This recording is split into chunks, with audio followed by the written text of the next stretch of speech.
Hey everyone, Tony Chips here from Chiappetta Shoes. This is Workshop Live on a beautiful Thursday morning. We have an A1 foot type, rigid forefoot, rigid rear foot. It's a bony foot. She's seen a few years in action. We have a new orthotic that we're working with, and we're doing a 2-week checkup today. She's had orthotics from us before, and it's been a while. So we tried something with a little bit more cushioning. You look at the arch of this foot type, and this is an older A1 foot type. There's a lot of rigidity in the system, but you look at the arch contour of what we have here, and there's not a lot of arch in the mold itself, in the impression that we took.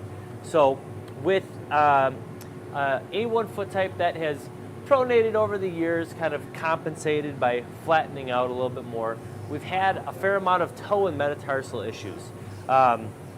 With the new setup, we went with what I would consider a softer core setup. Still with our custom orthotics, 4-layer minimum. We have an EVA top cover. We went with an EcoCell Pulse material. That's working as a great shock absorber material as a second layer. Not good on top, but really good as a second layer from a cushioning standpoint. EVA FM, strong support, and then a cork base to it.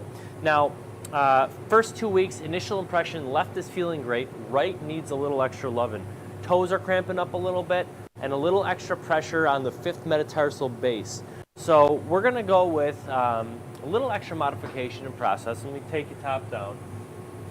With this setup that we got here, we are going to pad up the forefoot, left and right, equally the same, with a little extra standard pour-on, professional pour-on, and that material is one of my most common materials. This pour-on here, we're going with 16th inch sport pour-on, and this material is usually my go-to second layer. Occasionally we'll switch things up if we're looking for a little extra bouncy cushion. So that's the first step that we're going to do. We're going to add a little here. Now, because we have on the right side a little extra pressure on that 5th metatarsal base, we're going to add a cuboid bar. And with the cuboid bar, what I'm going to do is I'm going to do an 1/8 inch. And because this is a foot that's seen a few miles, A1 foot type, we are going to go with 1/8 inch 55 durometer EVA. 55 durometer is a little bit firmer overall, but it's still an EVA, so it's going to kind of conform really nicely without feeling too hard. All right, so that's step number 2 on the right side. Left side, we're just going to do with a little extra cushioning. Left side generally feels pretty happy. When we do modifications, the one side versus right side, unilateral versus bilateral modifications, we always want to keep in mind overall thickness.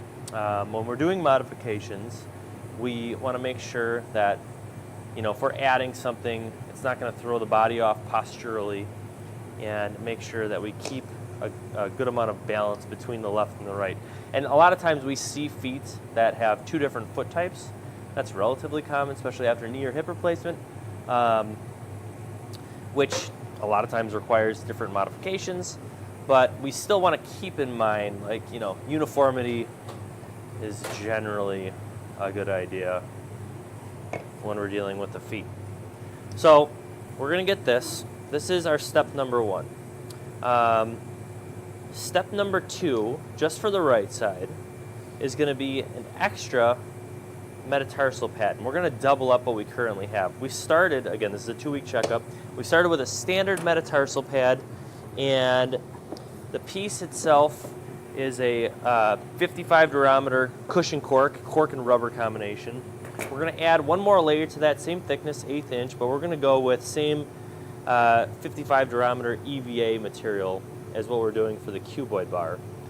And again, when you're making modifications, you always want to keep in mind the levels of hardness and how that's going to translate up into the foot. It's a very important process, because if you make it too soft, it's not really going to do its job. If you make it too firm, we might feel it a little bit too much. So that's not a good thing either. All right. Got that. We're not going to glue that because we're going to put the pour on first. So we got a two-stepper here. Yeah, all right. So again, A1 foot type, large forefoot valgus, large rear foot varus. Got a lot of rigidity in the system. All these midfoot bones are jammed up against each other. They're real hard and rigid. When we're taking a step, boom, boom. A lot of heavy weight coming down on the foot, not necessarily talking about the weight of the body, but the rest of the body, the mechanics. Foot does not have shock absorption. When we're doing modifications, materials, adding on, we always want to make sure that we're keeping the left and right balanced off as best as possible. Sometimes we do unilateral modifications like what we're doing here. When you're doing a modification, this is the fun part. We've got tons of materials we can play with, and you always want to consider, okay, what is the severity of the pain? What is the general activity level that's going to be used on top of it? If I have somebody working at Amazon, I'm going to have to think about durability. But when we increase durability, use firmer materials, you're going to feel it more. So you always want to make sure you have that good blend. A lot of places, when they make custom orthotics, they'll do modifications right on top of the orthotic. Generally speaking, we don't like that because you're going to feel it very quickly. Occasionally when we need to, modifications on the top of the orthotic are going to be impacting the foot and the body very quickly. We like doing modifications from underneath. There's more ability to contact the foot where we need to without feeling like there's an extra piece on the inside.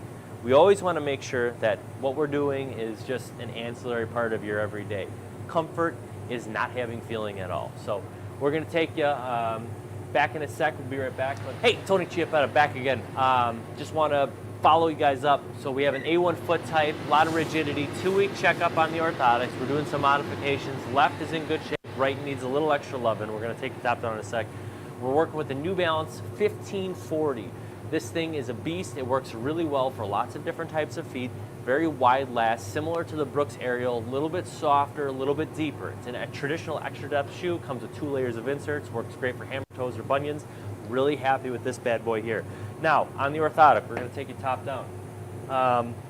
Left side, we're just doing a modification with a little extra cushioning on the forefoot. We're doing this to match up on the right side. Left side, generally speaking, is pretty happy. A1 foot type, a lot of supination, a lot of rigidity. And when you're doing modifications, you always want to consider keeping the body balanced and uniform as possible. All right, so we got that. Now, with the right side, the foot is being not pushed to the outside, but she just needs a little extra help on the outside there. We have a metatarsal pad that we started with, and then today we're going to add a cuboid bar as well as a little forefoot padding and a little extra metatarsal pad. That's going to be our second step. Now, cuboid bars are typically always really successful. In a case like this, we have a good starting point with the arch shape, but when this foot presented itself, it's an older A1 foot type that has fallen a bit. Now, she's still an A1 foot type. There's a lot of rigidity in the system when she's taking a step, but the arch has fallen a fair amount. So I don't want to overly supinate her and put more scaphoid padding. My additional follow-up that we might have to do down the road is an extra longitudinal arch bar. I'm going to take you over to the grinder real quick.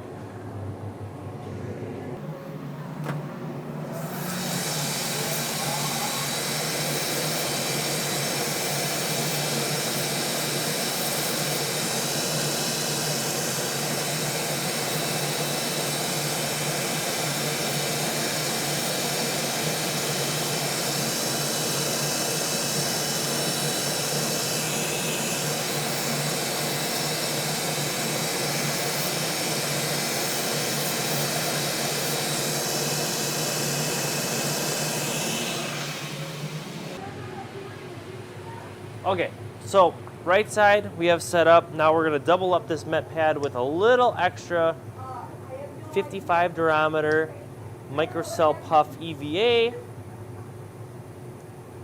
This is glued. She's ready to go, but we got to let this glue sit a little bit more.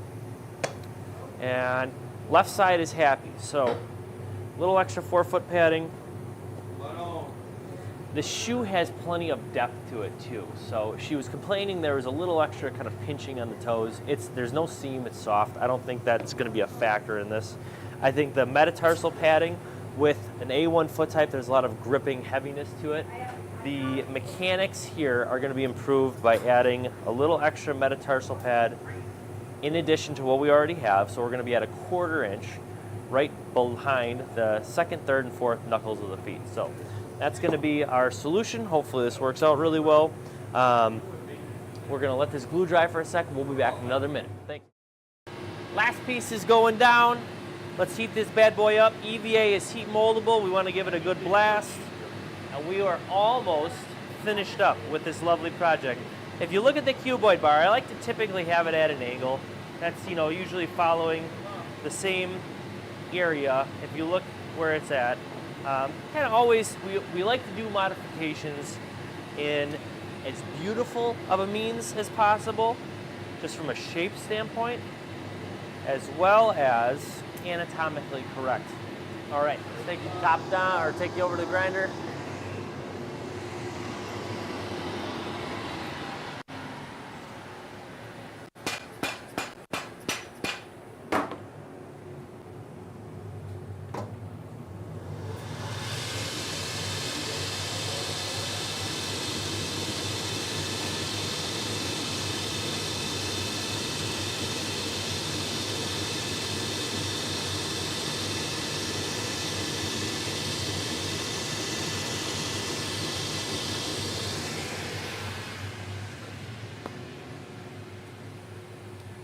Beautiful. That is a wrap. We got A1 foot type, a little extra loving on that right side, 2-week checkup. Chiappetta Shoes makes the absolute best in custom orthotics. Ain't no better than Chiappetta. If you have any problems, make sure to check us out, chiappettashoes.com/appointments.